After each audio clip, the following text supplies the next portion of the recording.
Hey, what's up? This is Rodney, and I just wanted to come and talk about D. Smith, the transgender female that's on Love and Hip Hop Atlanta.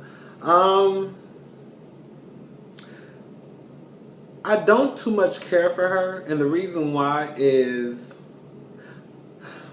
I don't like the way she's portraying herself on television. That's what it is. I think she has good intentions, but I think Betty Idol,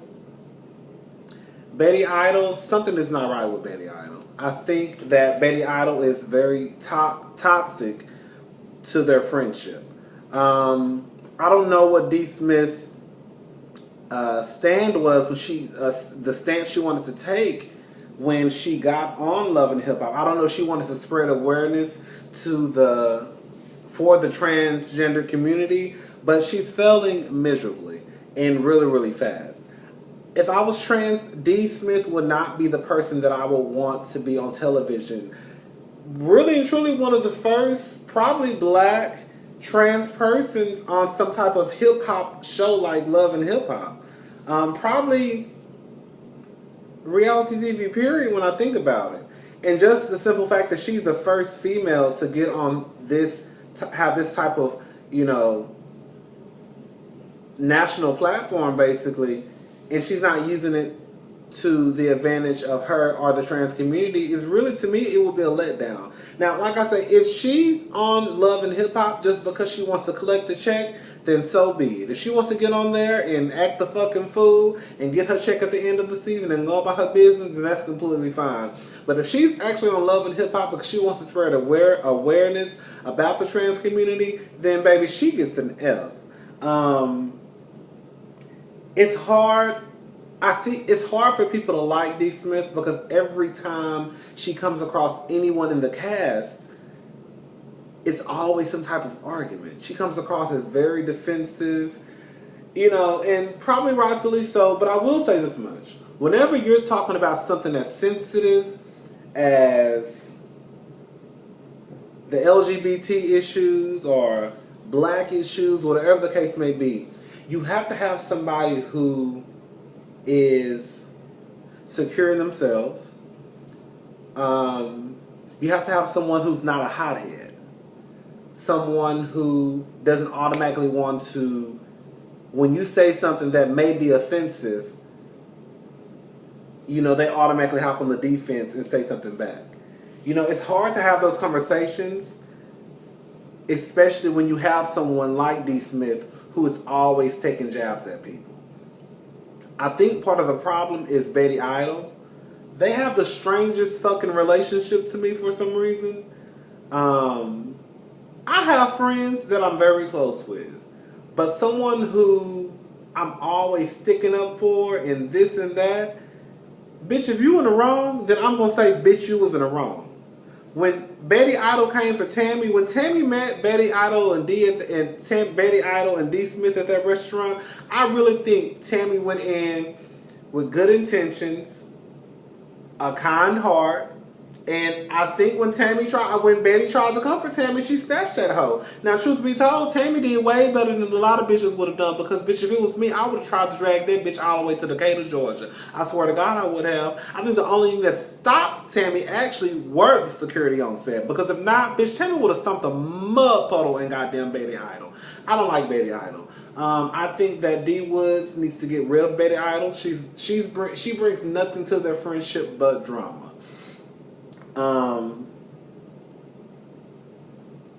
Again, I think that when you're having a discussion about something so sensitive, especially trans issues, that you need somebody who can sit down and have a conversation, who can educate people. Someone probably because people have been saying Amaya Scott. Now, Amaya Scott is not in music that I know of. I think part of the reason why D. Woods is on the show is because she is a transgender woman and because she's in music. I just feel like, I don't know who else they could have picked to be on the show, but if, girl, really and truly, it's not too many people on the show that's really in music. They try to act like they are, but they're really not. I feel like one person I think that could have been a good fit for the show, not necessarily a good fit, but I think would have been a good representation for the trans community is C.S. Madison. She's very educated.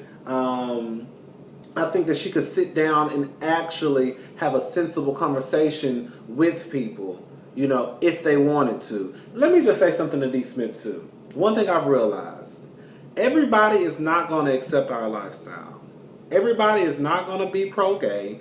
Everybody is not going to be pro-trans. I say fuck those motherfuckers. You don't even have to deal with them. Like, why are you so upset that Waka Flocka said something about the trans? Girl, fuck Waka Flocka. Why are you even concerned about somebody named Waka Flocka anyways? Like, Waka Flocka is so low at the totem pole of people who you need to be concerned about. The people who you need to be concerned about are those people in Washington or in politics who are making these rules up talking about transgender, trannies not, you know, can't use the restroom, or they trying to get their own, you know, those are the people who you need to be concerned about. People like Waka Flocka and Lil Scrappy, girl, fuck them. Those are ignorant people who are probably never going to change their mind, and that's completely fine. Fuck them. If he does one thing Waka Flocka does not have to do, if he's not cool with trans people, he does not need to say he's cool with trans people, because that's not his truth. Like I said, at the end of the day, I've come to realize that everybody's not going to like the fact that I'm gay, and that's completely fine. Bitch, don't say nothing to me, and I won't say nothing to you. That's all it comes down to. We don't have to be friends. If we're in the same room, we don't have to talk to each other. We don't have to speak to each other. Girl, you can treat me like I'm dead. I'll treat you like you dead. If you speak to me, I'll speak back. If you ask me how my day is going, I'll ask you how your day is going. But other than that, that's pretty much all you should. That's all the energy that you should be giving these people. You know? And when you sit down with people like Miss Deb, I think Miss Deb came, I think all of them, honestly, from Tammy to Miss Deb to even Bambi, and even Bambi, had to agree with Bambi on this, like, you know, when D. Smith, she takes jabs at these women, you know, she makes fun of Deb's voice, you know, Deb has like a raspy, deep voice, she talks about Bambi and the way she looks.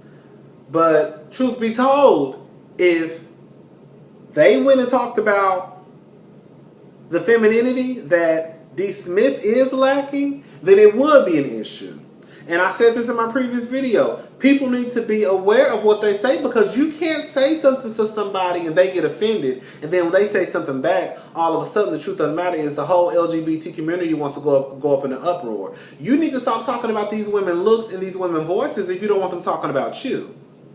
Because as soon as they say something about you being a tranny, then you're going to get upset. But you're talking about these women and you want to be one. That's all I'm going to say. So I agree with Bambi on that. But yeah, I just feel like D. Smith, and I really don't make love and hip hop videos. I watch the show, Atlanta.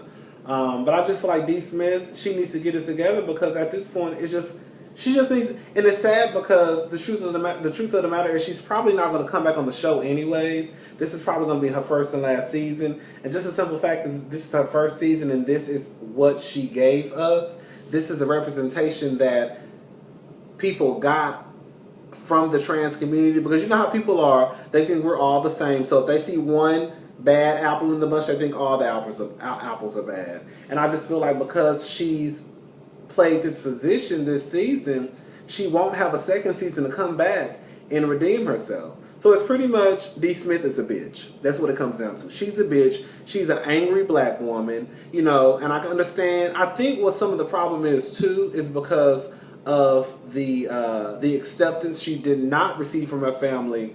I think she's still, of course, probably a little bit pissed off at that, rightfully so. But I think she's taking that anger out on everybody else. You know, like I said, whenever you're talking about something like this serious and this sensitive, you really have to have someone who can really sit down and have a conversation. And you cannot have this conversation with everybody because everybody doesn't want to hear it. What we need to realize as gay people and as trans and all this, everybody doesn't want to be educated. Everybody doesn't want to understand it. That's ignorant, but that's just the truth. You have people out there from Waka Flocka to Lil Scrappy to whoever, even bitches out there, who don't want to even sit down and have the conversation. Like, all of a sudden you think I'm going to touch you and you're going to turn into a tranny or you're going to turn gay. Like, If those people don't want to have a conversation, or if they don't even want to try to even understand what people go through being gay and being trans, then fuck them, girl. Fuck them. Who gives a fuck about, like I said, who gives a fuck about a Waka Flocka all this scrappy? Now, I'm not going to sit here and say that No Hands wasn't my jam, because No Hands is my shit. But at the end of the day, when it comes to serious-ass issues, if you can't support me, then, bitch, I can't support you. That's what it comes down to.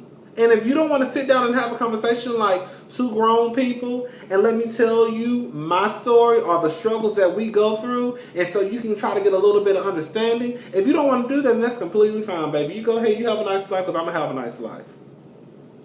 And that's really all I have to say.